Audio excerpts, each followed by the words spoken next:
Time for the Chronologically Gaming pre-show. Welcome everyone to Chronologically Gaming, where we do play every video game in order of release, everything on home consoles, everything on handhelds, everything on all home computers. We'll try to have all home computers, and everything in the arcade all over the world. We started playing way back in 1971. Now I sound like an old codger. And we're currently in December 1982. This is the pre-show where you can feel free to ask any questions about the live show, about what games you're playing, or what games I'm playing, what we're preparing to do on Chronologically Gaming, how in the world we do everything that we do on Chronologically Gaming, why in the world would I emulate everything? Just ask away. This is the beginning of where the magic happens. Oh, and it starts with Donkey Kong shaking his booty at us with, I would say, still one of the most impressive consoles. The ColecoVision rocks. It is far more surprising than I thought it would be. It's awesome. Hello, Brian. Welcome. And everyone, be sure to cross your fingers and toes. Not that the video game will crash, but that my computer won't crash. We don't want any of that. Before, it used to be just the emulator would crash or the game would crash. But now, we don't know what's going to happen.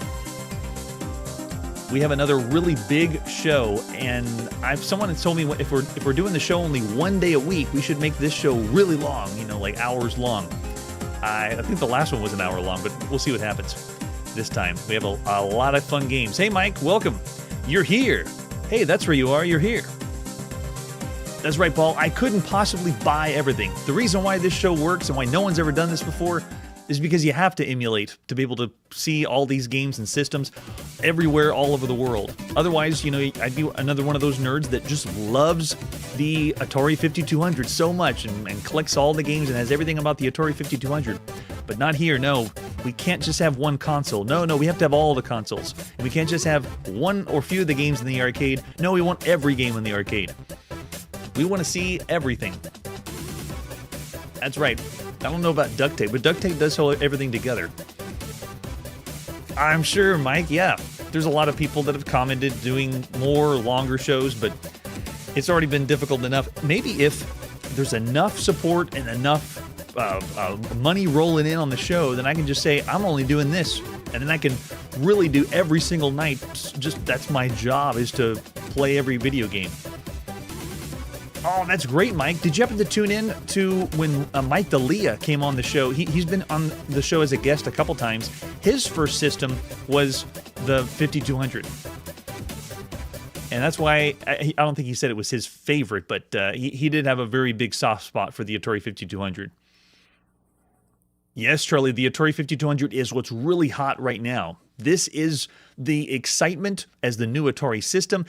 As far as what we've seen so far, it's good. It is good games, but it's not good enough to push ahead of the other consoles on the market. I still say the biggest leap that we've seen was from the ColecoVision as far as home consoles go. Oh, that's true, Brian. Since we've seen and play everything all over the world, I'm very interested to see what's going to happen next, particularly that I've jumped into more video games in Japan. I wasn't expecting to discover all these games, especially on home computers in Japan. When we get started with the Famicom next year in 1983, we're going to have all the releases of the Japanese Famicom, and then when 1985, whenever they first have the test run of the Nintendo Entertainment System, we're going to have both in parallel, where the Nintendo Entertainment System will have releases and the Famicom will have releases. It'd be so cool. Oh yeah, there's a lot of hype around that. The Vectrex Mini is out. There's also a lot of really fun retro things happening right now in the current world. Before we go, you know, back in time, as we always do on the show, there's all the recharged arcade games and Atari stuff. And Atari's turning into, or trying to be, a super company trying to absorb everything. It's so cool. Yeah, that's right, Brian. Famicom and Sega's SG-1000 and SC-3000, if I remember correctly. I'm not in 1983 mode in my head yet. I gotta wait until next time. No, Mike, what was the collab partner you suggested? That if you get a chance, drop me a line email if it doesn't come through with this chat, or put a chat in on this show after the stream. All right, it's showtime.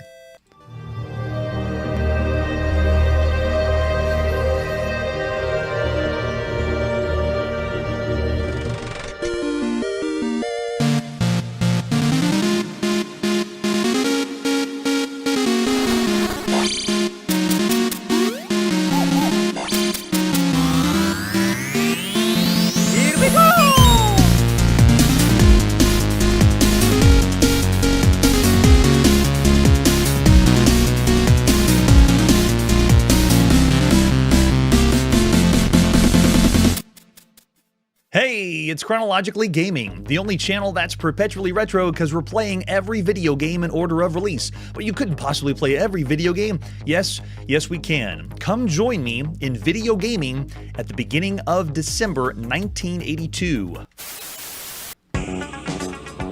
Knight Rider, a shadowy flight in We were last in the arcade in the subatomic world playing Quantum. Let's see where our video gaming takes us now.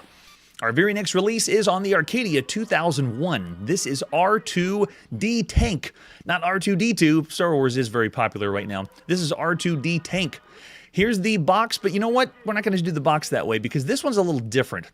We originally saw this arcade game in the arcade May 1980. So this is the very first official port of R2D Tank. I'll include links down below if you want to see the arcade version that we played previously. And I kind of lied to you. This is not for the Emerson Arcadia 2001. In other regions, it's known by different names, and we just lump them all into one name so we can have them in the same place. But no, this is the box that I actually got a scan for. This is on the Bandai Arcadia. We're going to Japan first for this release. It was released on other systems or names with the same kind of system itself, but this is a real scan. Usually we get fabrications. It looks something like this, which this artwork was taken from a box. You can see the artwork slightly different than the Japanese one, but look at that, a real front of the box from the Bandai Arcadia. Right now, Bandai is releasing the Intellivision in Japan, and this is the other console that they have. So they're taking consoles that North America started, and then they're releasing them as different systems. But artwork is interesting. It looks something that's a watercolor. We saw with a lot of the systems on the Arcadia 2001. So it's awesome that in Japan they're taking that same artwork that the US has and then sending it over there. We're gonna blow stuff up with tanks. R2D Tank. So besides the fabrication, here's the back of the real box, and look what they did. Even the Japanese box has in English 1 or 2 players, shows the arcade game played at your home, just like the real thing. I like how they put real thing in quotes, like they know that it's really not the real thing. It says freeze the game when you want. You can pause when you want, switch between different things. We had a high score. So this all caps on the back of the box is what the Emerson Arcadia 2001 does in North America and some other regions too. But there you go, a real scan. There's the fake box that we usually see on this system. And there's the other box. So this is found on other systems. They look really close to one another though. It's available on the Tunix Home Arcade. It's available in Japan, where we're going to see it first, on the Bandai Arcade. It's available on the Hanamex HMG 2650, and it's available on the Schmid TVG 2000. So technically not available in North America on the Emerson Arcadia 2001. But whatever you call this system, this is the 36th game we've seen on these systems so far. So of all the consoles right now, this one's in the realm of more obscure, much more obscure than Atari, Intellivision, ColecoVision, and so forth. This one's farther down from all the ones we've seen. If you open up the box, though, in Japan, look at this manual they have. We haven't translated what it has, but the picture just says it all. We have a kid who's way too excited. We have a kid who's way too nerdy. We have a girl who's very bored. It's like they assign personalities for every one of the kids, but it looks like we're looking at an early 90s sitcom rather than a bunch of 80s kids from Japan. So well done, kids, and well done the manual. So like I said, it's not available on the Arcadia 2001, but that's what the system looks like. We have the controller and numpad joystick. That's right, Paul, and a television release for this. That'd be cool. This is an actual scan of the cartridge, too, in Japan, of R2D Tank. What you're going to pop into the top, and you see it has the same artwork that we saw on the front of the box. Bandai is really not new to the show. Not Bandai Electronics. The main Bandai that released systems in the arcade, this is the 18th time we've seen a video game that this company's been a part of. They've mostly done handhelds up to this point, and they had a console, the Bandai Supervision 8000, and the Bandai Arcadia, Bandai Intellivision. On this system, the one they've had in Japan, we've seen one other game that Bandai's done, and that was Astro Invader. So this is the second time Bandai's done a game for this system. You flip over the cartridge, and there it is, more instructions or how to play different game modes, because it does have different game modes. Let's try it out. Oh, there we go. And we also have, when you flip open the box, there's the manual on the left side and the cartridge. All these scans, thankful someone posted them online, eBay or somewhere, but this is the actual box. Very rare for us to see on the show, because usually we just have to go with someone that was reconstructed. For manuals, we got a real manual. For the Tunic system, how do you play R2D Tank? It explains how to start the game up. Make sure you insert your Mylar overlay into the controller keyboard. I've never heard it described that way, but it's just like on the Intellivision. Very similar to that. Lots of games have used this too. So it explains all the different setup. And if the phone's ringing, oh no, telephone's ringing in the middle of the game, don't worry. R2D Tank has a unique feature. Just press freeze on the left-hand controller. So get that other controller plugged in and you can pause the game. It's the wave of the future. Lots of consoles are doing that. Even the Atari 5200 has something to say about that one.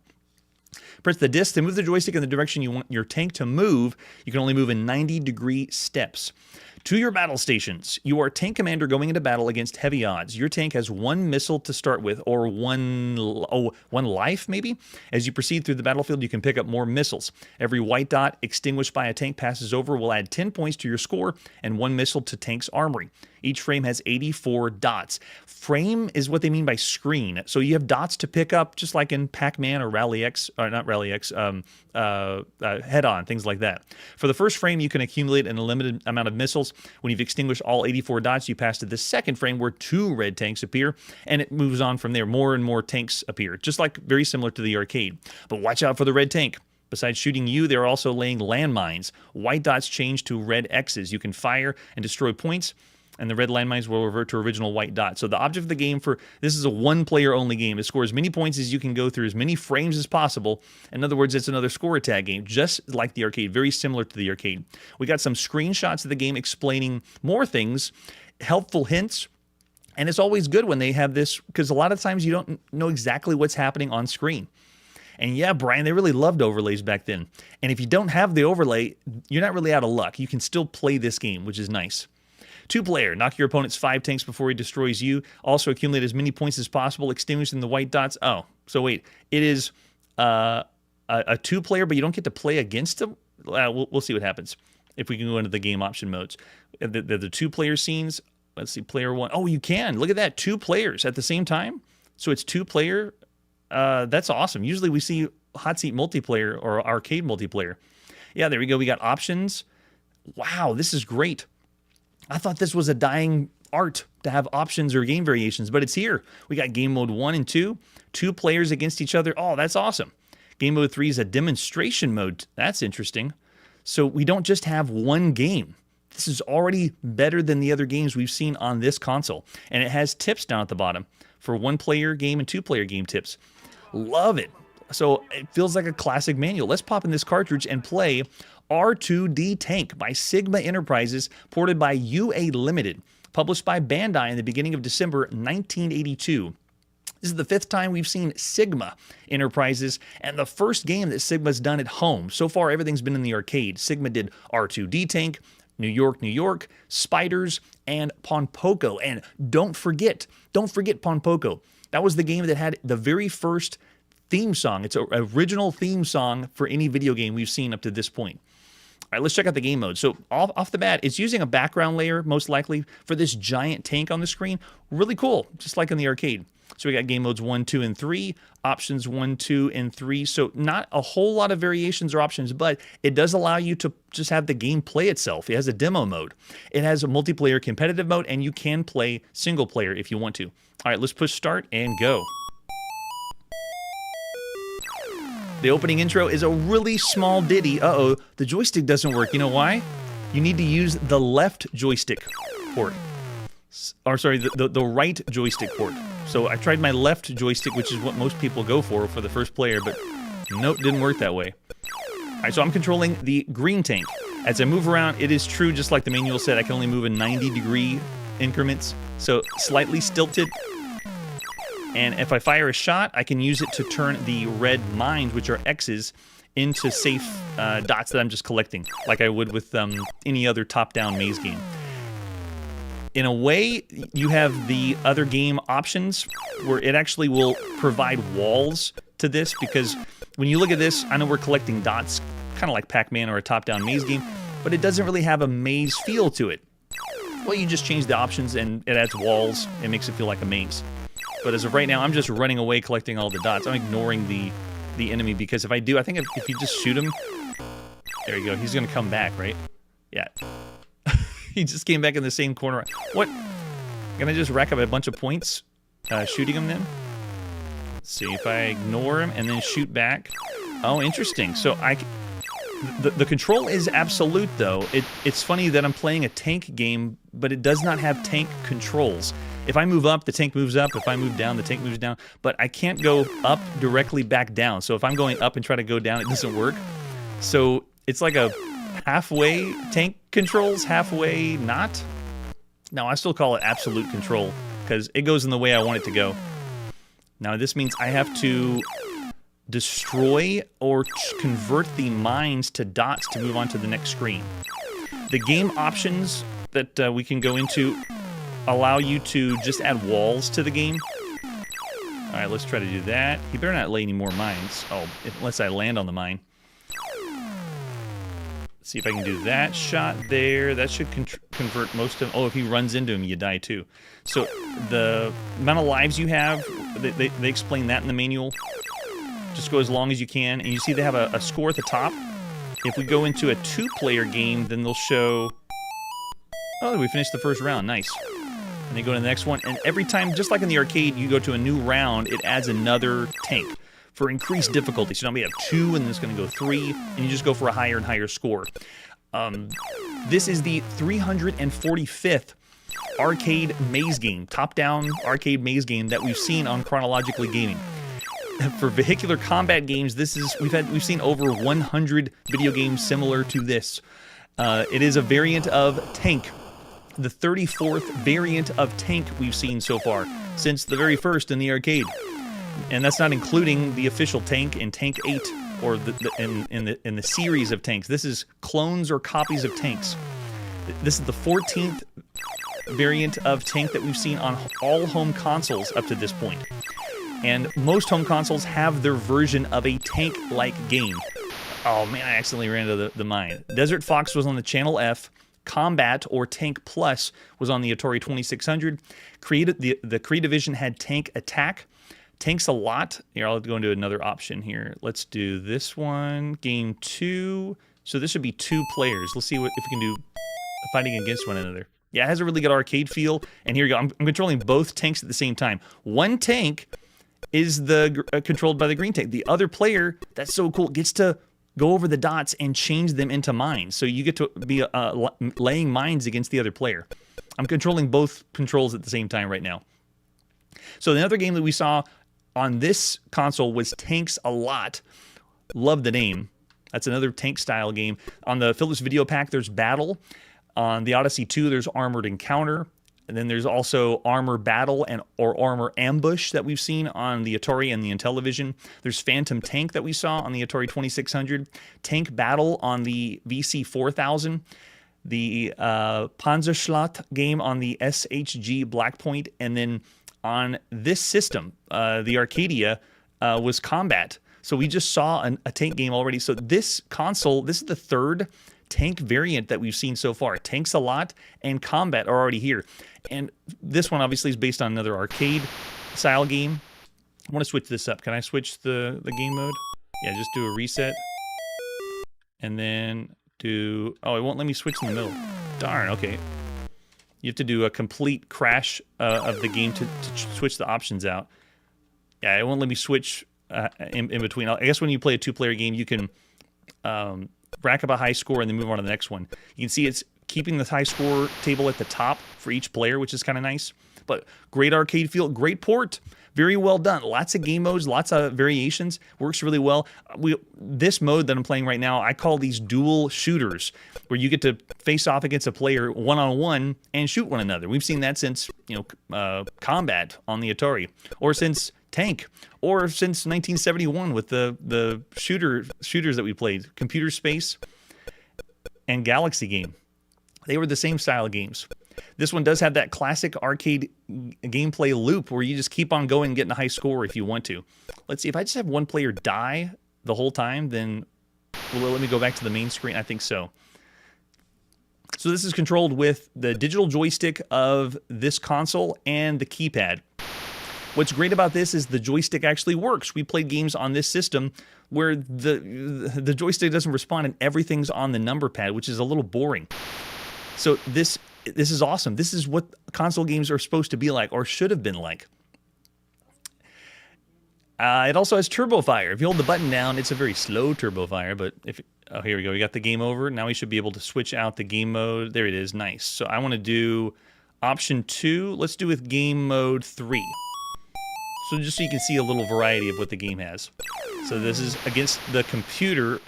Game mode 3 is the demo mode, where the game's playing itself. You can just show off to your friends. The computer's playing against the computer. And you can see how I added a little bit of walls because of the game options. So the turbo fire in this game, you hold the button down, but it fires slowly, but you can just hold the button down if you wanted to. The cartridge for this is on the usual standard size of the Atari 2600. It's 4 kilopower, and it does keep a temporary high score. So of all the games up to this point, this is actually all right for a home console video game. All right, I'll go ahead and stop there. There's a taste of what it was like to play R2D Tank for the first time if you were in Japan, at least right now. And it's going to be released in those other regions I mentioned earlier. So of all the games you can play across all consoles up to this point, this is at least average. Because of the game options and because of the multiplayer options, the variations, and the arcade feel porting at home, it's actually a really good port as well. And it's fun. You know, like we played Puyan. I wasn't as big a fan of Puyan, but this actually is all right. Yeah, so I'm looking in the chat. Most people are saying 3.5 stars. I got 2 3.5s. I got a 3-star from James, and then Mike's saying 3.5 as well, which means above average. I was actually thinking of everything you could play on all home consoles right now, R2D Tank is a 3 to 3.5 star game, but I wasn't going to pick one over the other, depending on what more people said in the chat. And I actually have more 3.5s. So R2D Tank, I'm going to say above average. 3.5 stars of all the games you could play right now on all home consoles. It's very well done. It's got that competitive side and the single player mode as well. All right, after that game, let's see what's next. Now, the console everyone has and everyone's talking about on the Atari VCS or Atari 2600, this is Raft Rider. I had not heard of this one. Let's check it out together. All right, so you see this in the store. It's December 1982. How do you know if it's good? Let's look at the box and find out. This game is only available on the Atari 2600, and it marks the 192nd game we've seen for the Atari. There's a lot of Atari out there, maybe too much Atari. The front of the box is like some of the other US games boxes we had. It's not really selling me. The artwork isn't describing fun. It's more looks like anxiety-inducing. We're going to be a traveler on the Old West riding a raft. Looks like we have evil moose and beaver coming after us. We flip this over on the back, and it does explain what the game is. It's a single-player, full-color game designed to be played on the system. It has a screenshot, 4 game variations, and joystick, but still not that fancy, at least from the front of the box. US Games, though, is not new to the show. This is the 8th time we've seen this company. They've all done games on the Atari. Space Jockey, Commando Raid, Entombed are some of the examples of the games we've seen by them so far. What other artwork do we have for Raft Rider? Oh, we got a reconstructed box. What, did they change the box? Someone reconstructed and just redrew the whole artwork. That's too funny. And then besides the box itself, we have the ad you would have seen in catalogs or magazines. This one's the later one because it has games we haven't seen yet. Squeeze Box we haven't seen. Picnic, Gopher, Piece of Cake. We have seen Entombed and Egomania so far from this advertisement. And then we also have the cartridge. US Games, like the other third-party publishers like Activision, wants a different shape for their cartridge, and they are no exception. They have a different look for their cartridge. No way, Jeremiah is saying in chat, this is the rarest, most expensive game from US Games. So if it was December 1982, maybe you should just buy it in the store. There's the example of the screenshot, and we have the manual. How do we play some Raft Rider? Same thing we saw on the front of the box, and then right down here, Raft Rider is a single-player, full-color game. White water everywhere. Hidden in the strong current are any number of dangers lying in wait to capsize your log raft. Your mission is to make your way downstream as far as possible, avoiding treacherous rocks, the feisty moose, and sections of tree which have been cut down by a pesky beaver. This is the first time we have a video game that has a beaver and a moose. I can't remember any video game we've seen up to this point that has a beaver and a moose in it. So everyone look back in the logs and tell me if I'm wrong, but I'm pretty sure this is the first video game with a beaver and a moose in it. Put on your coonskin cap, get on your raft, and ride that white water to glorious high scores. And I couldn't have said it better myself. They have an example of the screenshot on the left side with setup instructions. I really enjoy the setup instructions now. We've seen them so much that it is like second nature. How do you play the game? You know, turn the console off and stuff. So we don't need to go over that. But they have the controls. You move the joystick up and down to cause the raft to move back and forth. After moving your pole up or down, you have to release the joystick to allow the pole acting to take place. It already sounds confusing. The fire button is not used at all in Raft Rider, which means this game is even more simple than some of the other titles we played. You just move that joystick. That's it. That's all you got to do. Collect gold nuggets by positioning your raft in front of the rock's pathway as early as possible. Make fine-tuned adjustments to position as described above. You know what that means? It means it probably has poor controls. And then it has the scoring system. We have to know what the score is in December 1982. If you collect 3 gold nuggets, you'll buy an extra chance to go on once you get an extra life. That's nice. And they have way too many playing hints. I don't think I've seen a whole page of playing hints. Relatively close to the center river. Maybe some of the Atari manuals had it, but wow, they have a lot of hints. I'm looking for frustration, possibly. I'm not sure. All right, let's pop in the cartridge and play some Raft Rider. This is by Dave Hampton and Patrick King in the beginning of December 1982. The first time we ever seen Dave Hampton or Patrick King on the show. Way to go, Dave and Patrick. So the game boots up. There was no game options. We had a little ditty, but then we're in, and the moose... Oh, we avoided the moose. Am I in? I didn't have to push any reset. The game just went. This is single player only. There is no game modes. And, oh, there's a gold nugget. Can we get it? Nope, we can crash. If you look down in the bottom right, that little smiley face is my life. Moose. Oh, okay, if it doesn't touch the raft, it doesn't count. That's nice. Very cool. So it does allow us to pick difficulty options. So if we wanted to switch the difficulty, we can because the difficulty switches. I'm just keeping it as the default for right now. But the control's very bizarre. I'm just going to tell you what I'm doing on the joystick. If I go up on the joystick, he does that. All I do is tap up. If I go down, I'm holding down. That's what he does. So the movement is like they're trying to simulate raft riding. It is not smooth, intuitive, but it's like they're trying to go for realism. Reminds me of when we played a game called Micro Sailing on the Atari home computer, where they were trying to simulate actual sailing a boat, which, if you think about it, trying to sail a boat in a video game right now is really hard to do. So this is kind of what it feels like. It's not immediately moving up and down. I tap the joystick down, and that's what happens. If I tap the joystick left and right, okay, that works. Can I go down to get the... No. I'm just going to keep running into the gold nuggets, and I don't get a chance for my new life. Yes, Jeremiah's telling me to nab it with my car, but it didn't work. Okay, so the game over looks just like this. Let's do a reset. Hear the nice tunes. That's really the best it has going for it, actually, for the sound. The joystick control is pretty simple, but I can't get a handle on... You have to get your pole, I think, in the right position to pick up the gold nugget. Then we have lots of rocks coming. Let's see if we can make our way nice and easy. Okay, good. That pixel worked. The setting, though, is new. Would you call this a survival video game? Since we're out in our coonskin cap, it doesn't look that way to the person that we're playing on screen doesn't look like that. But it's meant to take place, you know, in the 1700s, 1800s, maybe. Wow. So this perspective, I call this diagonal down, which means it's not necessarily side view only, and it's not top down. It's actually giving us some freedom to move up and down.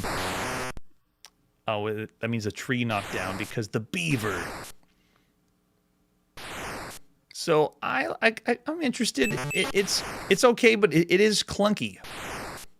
And if this really is the rarest game by U.S. games, I wouldn't want to have it in my collection. Oh, you don't have to go the whole way every time? Okay, I want to mess around with the controls, then let's see. Because I was just tapping the joystick. I can be able to go a little bit. Let's try it again. Paul's already thrown out 2.5 stars. Of all the games on all home consoles, that's what he says. All right, let's see. If I go... No, it's not committing. It commits to it. I see. Okay, so if I tap down and to the right, it'll move just a little bit. No, up and to the right. And then go back down. Wait, did I hit the side? No, that time I did. And then Mr. Beaver shows up. So I'm trying to do... It looks like it's committing to the movement every time that I move the joystick. Maybe this is why they had so many tips and tricks, but in a way, it's the first time we've ever seen this. This is the very first whitewater rafting or rafting video game ever that we've seen up to this point. Coming from the guy who plays and sees every single video game, that's something. And so I kind of want to give him a little leeway on attempting this as the very first video game we've seen up to this point. It's 2D auto-scrolling, so the screen continues to move this direction no matter what happens up to this point. And the control is a little bit to get used to. It's relative based on the position of the raft, so you're not really getting to move freely like you'd expect. It's tricky. Yeah, that's right, Paul. It might be rare for a reason. Yeah, right? So, yeah, the red button really doesn't do anything, but if I try to push, if I could try to reverse it, like, let's try to go up and then reverse it. Let's reverse it and go down. It didn't do anything. Oh, I see. Push back. That's it. That's it. That's how you do it. You push back to stop, so I can do fine-tune. Yeah, that's it. If you go up and then push left, he'll stop. That's it. Nice. So you got a little... But how do we get... Okay, let's see if we can stop. There. Did I get it? I don't think I got the gold nugget. Okay, I see. But if you push to the right, it doesn't do anything. It just continues... The raft continues on its way. But now I know I can stop it if I tap to the left. So you just tap to the left. It's like you're using your stick or oar to stop the raft. So very interesting. It takes a while to get used to, and this is the whole game. What you're seeing here is everything. It just continues on like this. How long can you survive and get a high score? There's not a whole lot to it. It's not something like Scramble where you have different levels or different scenery. No, none of that. In fact, check online. People playing the game even longer than I am. You're not going to see anything else different. Maybe more trees that the beaver drops down. So yeah. I'm going to actually quote one of the reviews that is going to be coming up soon that Electronic Fun with Computers and Games rated this game. They said the graphics are fair, the sound effects are not remarkable, and the gameplay is SLOW, slow. If you get kicked out of avoiding mooses or hunks of wood thrown by beavers, this game might be worth considering. Otherwise, it's too hard for young kids and too boring for adults. That's coming from a magazine review that's going to be the beginning of next year. So I would have said this game may have been in the 2-star range, but since this is trying to do something for the first time, whitewater rafting or riding a raft, I'm not going to say it's a bad game or a 2-star game. And it did take me a little bit to get used to. Ooh, is that it? We got it. Yeah, got a gold nugget. All you have to know is to move that joystick left to stop the raft. Yeah, it would be more. It would be better if the controls were more traditional, but I think they were trying to go for realism. What it would be like to actually bring a raft down the river. And this one is on the same size cartridge as the last game we played. This is on 4 kilopower. They did all this on the same size as R2D Tank, among lots of other games. This is the usual size cartridge on the Atari 2600. And the setting in this time period is kind of cool, too. All right, so what about you? What would you say about Raft Rider? Of all the games you could play across all home consoles, is this average for all the games up to this point? Or is this something that, I see most people saying averages. If you think this is average of all console games, you'd be somewhere around the 3-star range. I got a lot of 2.5s and 3 stars. That's true. Jeremiah's giving it 3 because he was used to the controls. I started to get used to it as well, but I'm still going to say because of the monotony, and it's not a fun high-score attack game. There's better high-score attack games, so I'm going to say 2.5 stars for Raft Rider of everything up to this point. I'm not going to say bad, though. It is not a bad game when you consider everything you could play on home consoles right now. All right, after Raft Rider, what's our next game? We're next going to play on the TRS-80 home computer. This is Rally Racer. Rally Racer is rare. It's another obscure game that barely has any information. All I have is screenshots. So let's pop in that 5 1/4 actual floppy disk and play Rally Racer by Tom Thiel, William Nitsky, published by Cosmic Software in the beginning of December 1982. So this one I think is Rally 2. Boot us up. This game is only found on the TRS-80. It's the 163rd game we've seen for the original TRS-80. It's the third time we've seen the Cosmic Software Company doing games like Stellar Warp, Morgoth, and Bosk 1 Alert, which are very good games. So I have high hopes for this. This should be pretty good. And then there we go. Tom Thiel and William. Way to go, Tom and William. You see we have a high score. We didn't get a fancy TRS opening, though. I was expecting something flashy and cool, but we didn't get that. It's the second time we've seen William Nitsky. He did Outland, that we just saw recently. All right, so this one's single player only, no game modes. Let's just push enter to play. Ready? Rally Racer time. Yeah, this is games, we talk about games that no one's talking about. Oh, the joystick isn't responding. I'm really surprised. Most of the time on the TRS-80, we get a joystick to respond. They have an Atari port adapter and digital joystick, so it's not working. We have no joystick on this. It's keyboard only. We already blew a lot of lives. So I am on the left side of the screen. Check it out. It is Rally X on the TRS-80. I just mentioned Rally X earlier. Over on the far left side is my radar. Are these the... Oh, that was... I can't tell what it is.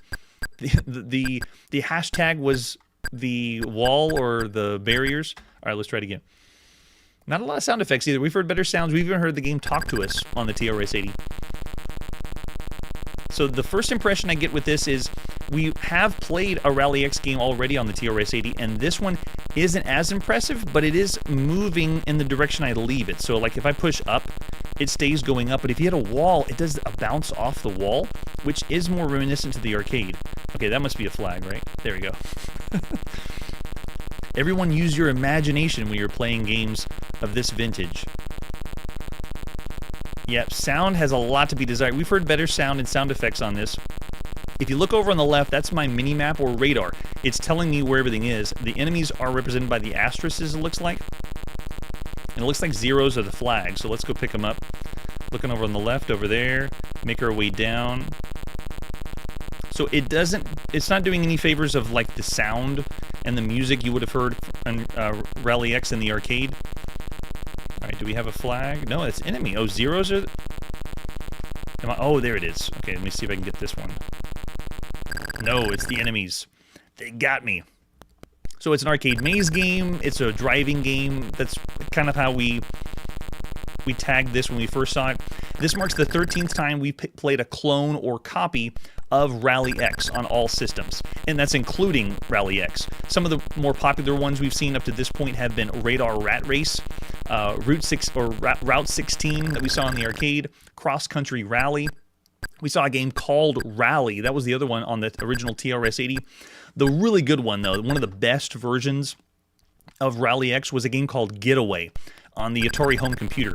Getaway was the best, like clone or copy of a Rally X style game.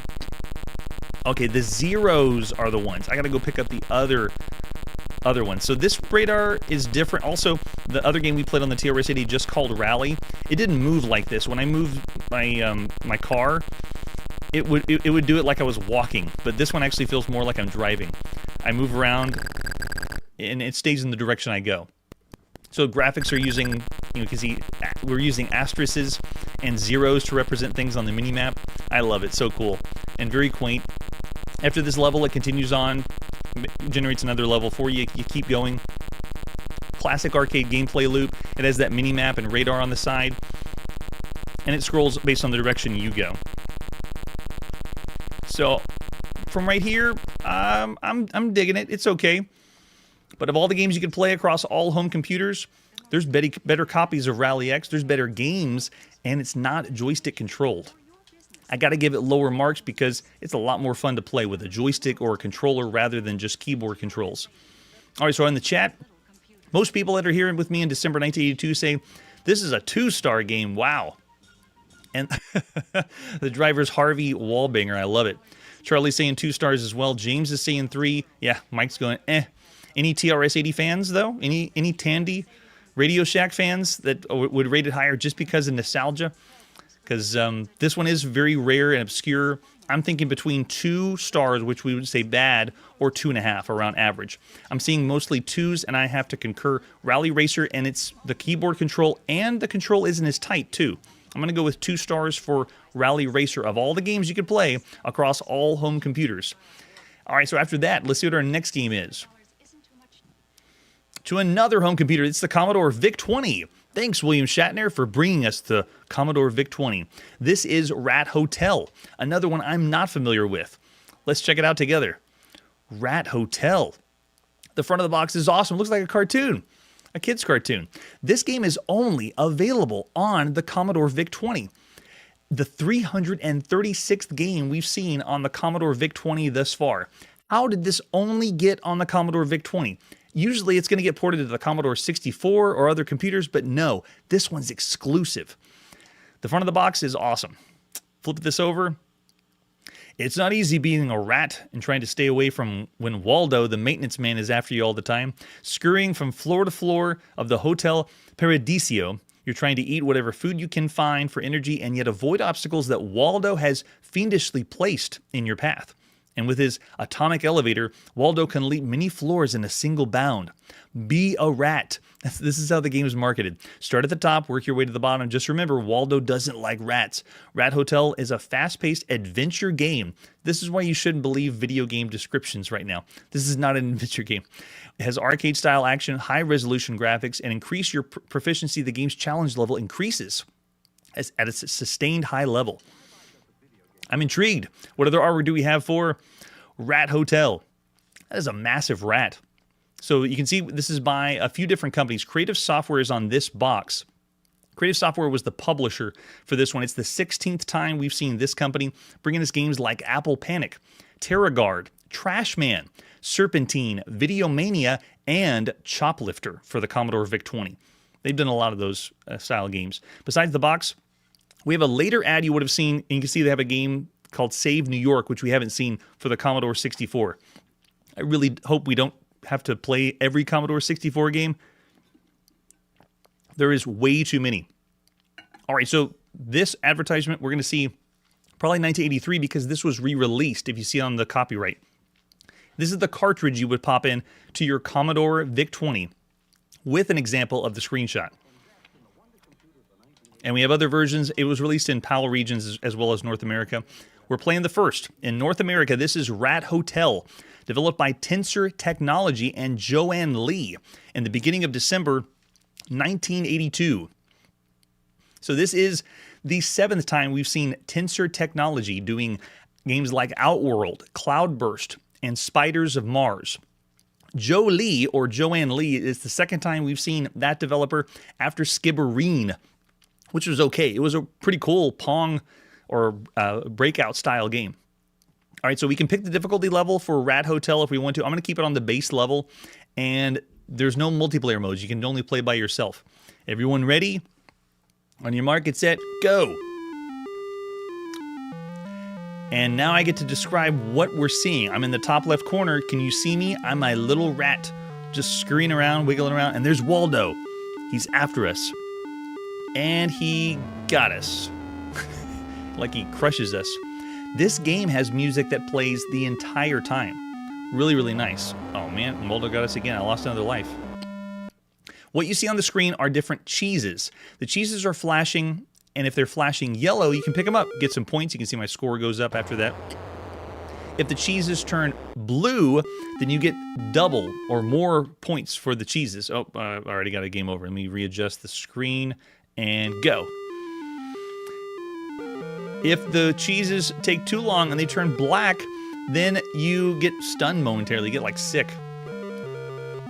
So the screen, there's a whole lot to just talk about the game itself. So first appearance, I'm wondering how I'm looking at the screen because the perspective is kind of like when we were playing Pop Flamer in the arcades just recently. If I were to stand here as my rat and show you a screenshot, you would think it's a platformer or a 2D game. But you can see how I move around. I'm moving around freely because it's a top-down game. But they're giving us things in the house, like, I guess we're looking down. It looks like we're looking down on it, but look at the elevator. The elevator's on the side. Quickly. Oh, I can't call the elevator fast enough. Our little rat's dying too fast. And then we go back. We died again. It does keep the high score temporarily at the top, which is kind of nice. All right, let's do this right. So there are different things around the house and traps you have to avoid. Let's see if I can just make my way here. Get the cheese, avoid the traps, and now go for the elevator. Call the elevator, and this is why it looks like it's from the side view, but it's not. It's not a side view game. Those to the right of me are the traps, and there's some other ones, like there's another one down there. Pick the cheeses up. Looks like Waldo hasn't come down for us yet. Yeah, he's going to go that side. I'm going to go this way. Make your way to the next floor, and just keep going down until you have cleared the whole, this whole screen, then you move on to the next one. Let's see if I can get through this before Waldo shows up. Quickly. Is he going down over there? Where is he? Oh, there he is. He's on the other side. All right, so I'm going to go call the elevator. You can only call the elevator when you've picked up all the cheeses on that floor. I'm already having a blast. There's a lot to this game that is different. Oh, we got blue cheese. Oh, I missed it. This also feels slightly more impressive when you think of all the games we've seen for home computers up to this point. Oh, there's Waldo. Give me the elevator. Keep going. All right, we got a pretty good run right here. I love it. All right, picking it up. Notice I'm speeding up a little, too. All right, if I call the elevator but don't get on, where does Waldo show up? Let's see. Okay, I'll go. Now I'll go. So we got 2 floors left, and the music's died out. I really thought the music played the whole time. In my playtest, I didn't finish an entire house. All I did was just do a few floors and then move on. All right, you can see Waldo at the top. Curses that Waldo. Trying to thwart my rat doings and get cheese. Yeah, this is fun. So it is another arcade maze game, believe it or not, just because it's slightly it looks different, but it's a top-down maze game, and in a way, it's very similar to Pac-Man. It's just not a variant of Pac-Man, and what I mean is, you know, I move around, I collect things, and there's someone coming after me, and I don't believe I have any power-up, right? Yeah, I can't do anything with. Yeah, the button on my joystick doesn't do a thing. Oh, I touched the black cheese and I'm stunned temporarily, so I gotta wait. Come on, Waldo's coming. There we go, my last cheese, quick. Make sure it's not black. And then you come back here to the cheese stockpile. Eat all the cheese. Get lots of bonus points, and there you go. You move on to the next level, which starts you at the top again. So you can see, you just keep going as long as you can. Go for that high score. So yeah, the viewpoint's a little bit strange, but really, really fun. It does have difficulty levels if you want to have something new or different, and in a way it has a time constraint too. You have to be fast enough. This is really amazing that we're playing against an artificial intelligence so large. You know, we're playing as the rat, and then Waldo's coming after us. And so while the box said this was high-resolution graphics, what it's doing with the graphics is actually pretty cool. It feels like something from 1983, honestly, or what we might see next year. The cartridge for this size is 8 kilopower, so a little bit large. You can see they're doing more with the space for the game. But the constant public domain music. Did anyone in the chat point out what the public domain music is?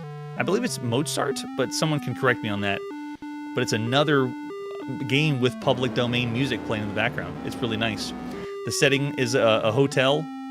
One of the other games we've seen where you play in a hotel was Bellhop for the Apple II. So this is awesome. Yes, Paul, we want to be asking, where's Waldo? So fun game to play. There isn't a lot of depth for considering everything you could play on home computers up to this point, but it is cool having a larger area to explore. It's not taking place on one screen. You know, it slowly scrolls vertically. So of all the games you could play across all home computers, there's not a whole lot of fans. I see some, 2.5 to 3 stars because it's unique. 3.5, we got some above averages out there. Did anyone go as high as 4? I don't think I saw a 4 game yet. But yeah, having music playing while you're playing the game on the Commodore VIC-20 is very, very good. If I was going to rate this against every other game we played on the Commodore VIC-20, this is a 4-star game. This is an excellent game. But since this is being rated against every other home computer out there, I won't go as high because we've seen some really impressive ones. I am going to go 3.5 stars, though. Rat Hotel is definitely an above-average game for a home computer game right now. And a special one, only on the Commodore VIC-20. All right, after that, it's time to play some football. Hello there, everybody. This is Mel Allen for Atari RealSports. For you baseball fans, all right. Atari features super pitching, hitting, and stealing. And with Atari football, there's outstanding running, kicking, and long balls. Hey, touchdown! How about wow, look at that. New Atari RealSports. Folks, it's almost as much fun as being here. These Super Sports graphics only on the new Atari Super System. The 5200 Super System. They actually said that in the commercial. This is RealSports Football on the Atari 5200. This one's also brand new. Here's the box for RealSports Football, or just football. This is the 9th game we've seen for the brand new Atari 5200. After Super Breakout, Galaxian, Pac-Man, Space Invaders, RealSports Soccer, Missile Command, Star Raiders, and Defender. This is the newest, latest one, and it's by Atari. The 79th published game by Atari on all home consoles. In other words, the rest are on, the Atari 2600. RealSports Football, oh man, artwork's fantastic. So far, the marketing just went with it, and they're doing great. It looks the part, but a lot of the games don't have as much punch when you consider everything out there for the consoles out there. And it's not backwards compatible. You can't plug in your Atari 2600 games to play. All right, flip it over the back. You're the quarterback on a 4th and goal situation. You got to have this touchdown to win, but that defense is tough, real tough. You call a rollout, good choice. Uh-oh, here comes the blitzing linebacker. They got a screenshot in the top, and then they have the system itself down at the bottom. And it says it's trackball compatible. Get out of here. You're going to play the trackball with a football game? That's too crazy. Oh, interesting, Jeremiah. Thanks for that comment. That's a good one. Oh, that's right. That's right. You can do it with the 5200 VCS adapter. Thanks, Jeremiah. Not with the console itself. You need to have the adapter. It's not like, the 7800, which doesn't exist yet. I'll just pretend we don't have that. What other artwork do we have for RealSports Football? We have the original. You probably saw it first as just this, just football by itself. And then we flip this over. The football one, pretty much the same as it was before. And if you bought this brand new like it is right now, this system's really new, you'd be using the 5200 controllers that came with it. Hopefully they still work. I know they do right now in December 1982. Here's the catalog or magazine ad you would have seen. It's coming soon. There it is, soccer that we've already seen, football, and then pretty soon we're going to see baseball. Or maybe we won't. Actually, I shouldn't say anything because the 5200 release date, some of the games didn't even come out.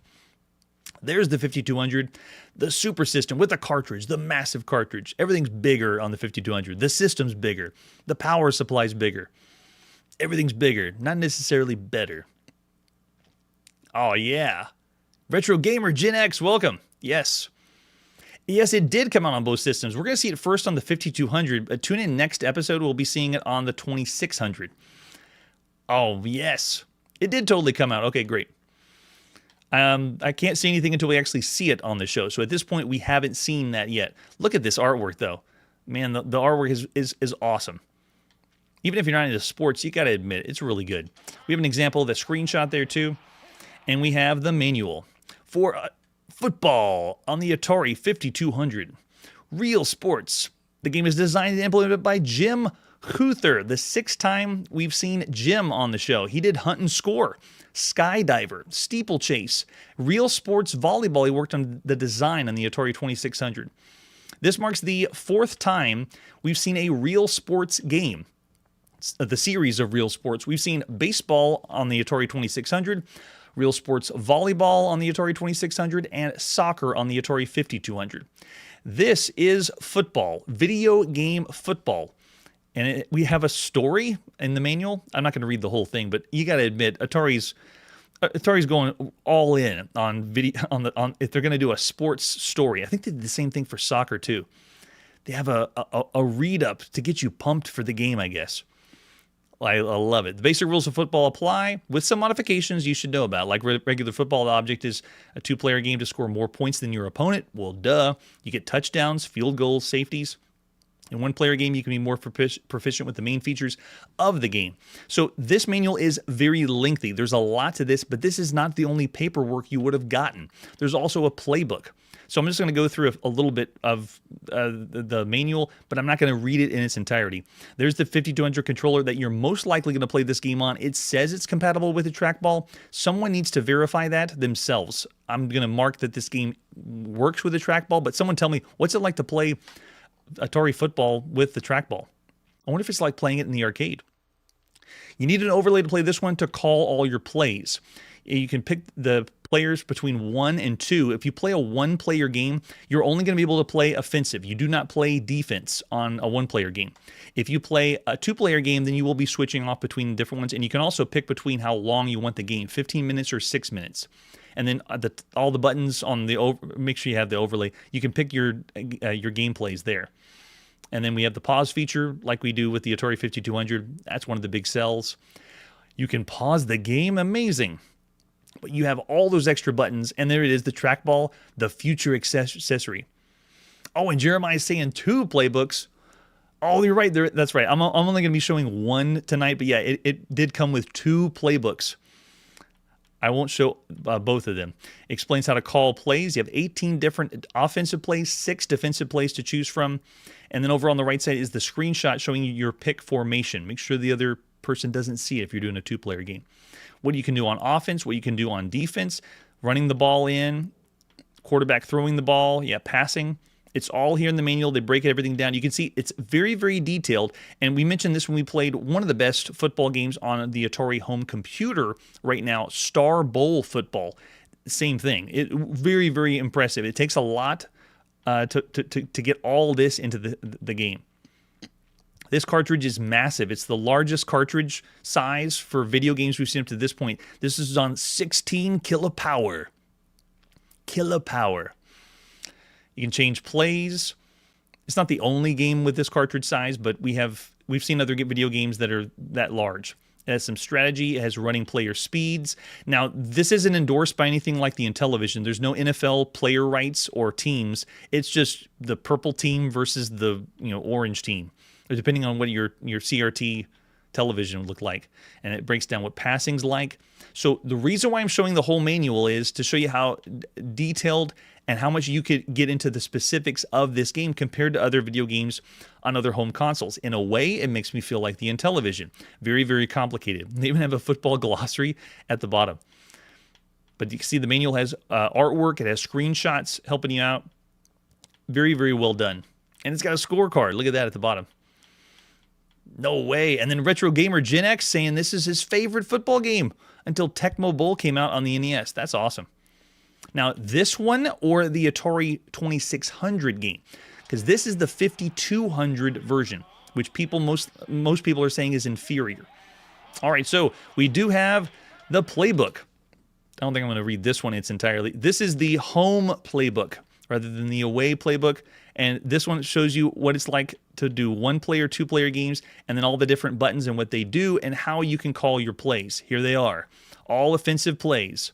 And what's going to happen when you call the play. So cool. All right, so I guess, you can see how much complexity they're putting into this. This is, I would say, even more impressive than NFL football on the Intellivision. So cool. This marks the 27th video game football that we've seen so far on Chronologically Gaming across all systems, starting all the way back with Atari football we saw in the arcade. There's been 9 football games we've seen on all home consoles, all home computers so far. This is the 11th video game of football we've seen on all home consoles up to this point. Football's been on the Magnavox Odyssey, the first one. It's been American football on the Philips Video Pack G7000. Football's on the Atari VCS. Football's on the Odyssey 2. There's NFL football on the Intellivision. Pro football on the Fairchild Channel F. Football on the Astrocade, American Football on the Arcadia 2001, Sharp Shot on the Intellivision had a mode for it, and Blitz Action Football is on the Vectrex right now. Let's pop in and play Real Sports Football by Atari and Jim Huther, the beginning of December 1982. Real Sports. Real Sports. Awesome. All right, so I'm going to be playing the one-player game. The real best way to play would be a two-player game. I might plug in 2 joysticks to check it out. But what we're going to do is, if you look at the top of the screen, if I select the game mode, if I do a practice game, that's essentially the one-player game where you only get to play one side, and then you can choose between regulation or short game. So I'm going to go with a short game, and then you can do different game options. Just take a look at how they present this compared to all the other games we've seen up to this point, especially all the football games we've seen on home consoles so far. Ready, set, hit it. Hear the crowd sound and the audio sounds really, really nice. All right, so we pick our formation for defensive and offensive. Let's go. I'm just going to do with just general plays. Just keep it simple so you can see. Look how many players they have moving at the same time. Really, really cool. So I'm moving right now one person, but you can pick which person on your team. I'm moving. I'll just go for a rush. I'm the yellow quarterback, and I'm going. Go. Run. I wasn't expecting to run, but I'll take whatever I can. Quick. He got me down. This is the very first video game of football that you could play against the computer. Everything we've seen up to this point for home consoles, you had to have a computer play. You had to have another person to play with you. All right, ready? Let's do another one. So again, I'm on the left side. I'm the pink team. Yellow quarterbacks, who I'm controlling as the main one. It does give you the option to change plays if you want to. Let's go for a throw. Oh, man, he was really covered out there, so I'm not going to throw for him. Top of the screen gives you lots of information about scores, time. We're doing a really quick game here. And it actually is responding really well with the Atari 5200 joystick. All right, ready? Hit it. Go.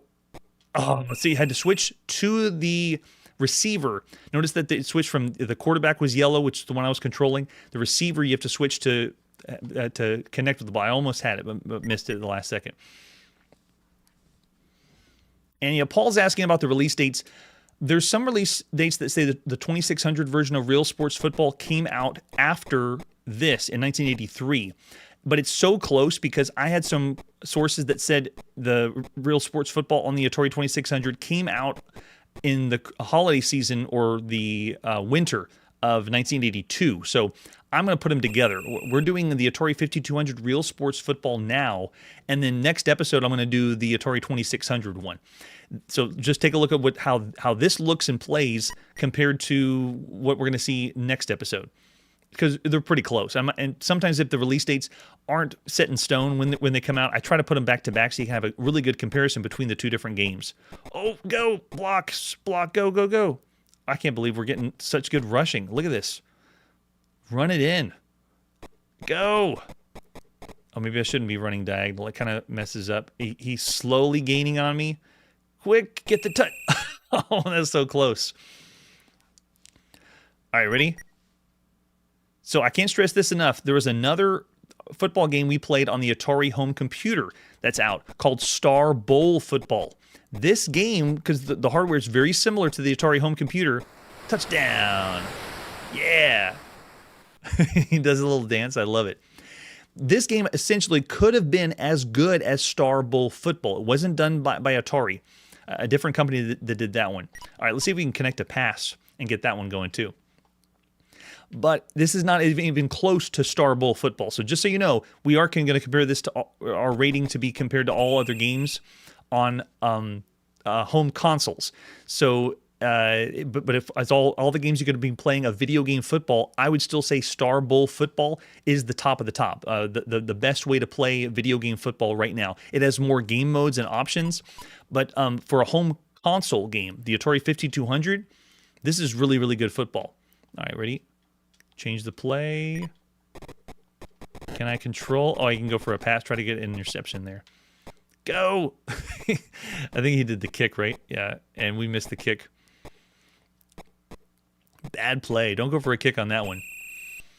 So this game, if you're wanting to think of right now in December 1982, this game is going to be really compared to football on the Bally Astrocade, which is very good football, and NFL football on the Intellivision.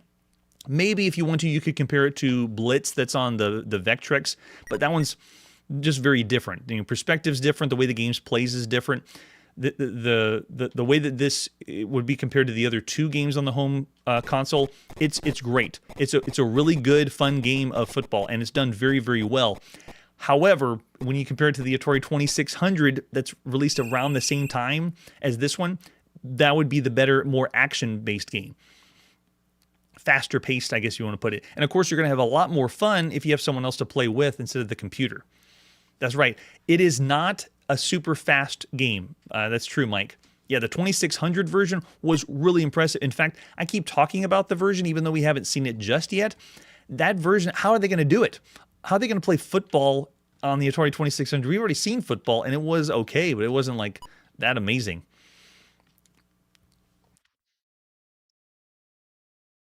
And so, yeah, I'm looking over in the chat. We have people that have played this whenever it came out, and there's really not a whole lot you can complain unless you have, the Astrocade version. That was 4-player simultaneous football, and then NFL football, which had even more specifics. But this one plays better, I'd say, than the Intellivision version, unless you want NFL teams that are out there. This is pretty good. All right, that's your first experience with RealSports football in December of 1982. What would you rate RealSports football out of 5 stars for everything you could play on all home consoles? Maybe you're not a football fan. Maybe you want to rate it lower. Need I remind you that when we saw Star Bowl football on all home computers, I rated it as one of the best games you could play across all home computers right now. This one, though, I got some good ratings out there. 4, no kickoff from James. 4 stars. Charlie saying 4. Punk Rock saying 3.5. Paul saying 3 to 3.5. I'm actually thinking somewhere between 3 to 3.5 as well. When you consider all the games you could play across all home consoles, it's very good, but I wouldn't rate it as like an exceptional release. So I'm actually going to go with an above average video game. Of all the video games on all home consoles right now, I'm going 3.5 for RealSports football on the Atari 5200. All right, there is where we got to put all our video game playing on pause, sports fans. Yeah, and there we go. A fan of RealSports football, Retro Gamer Gen X gave it 4.5, and then Jeremiah throwing out 4.5 as well. So much fun. Well, next time on Chronologically Gaming, more RealSports on the Atari 2600. An obscure shooter gets ported from the arcade to the Arcadia 2001, and another arcade game is brand new at home on the Vectrex. That's it for today, and like I always say, why play sports when you can play real sports? Hey everybody, thanks for checking out the channel and joining me on my quest to play every single video game in order of release. We'll be streaming live every Tuesday at 9 p.m. Central, so join us and be a chronologically gaming influencer, rating the games as we play them. This video wouldn't be possible without Launchbox, RetroArch, and Main. Tell all your friends there's some crazy guy named Chronologically Gaming trying to play every video game. We have links down below that give more information on the games we played this episode, as well as our Discord and Patreon. There's a link called All the Games We Have Played. If you go there, it's a list of everything, and you can click right to the game you want to see. Chronologically Gaming is the name to look for. We are perpetually retro, and we will catch you next time.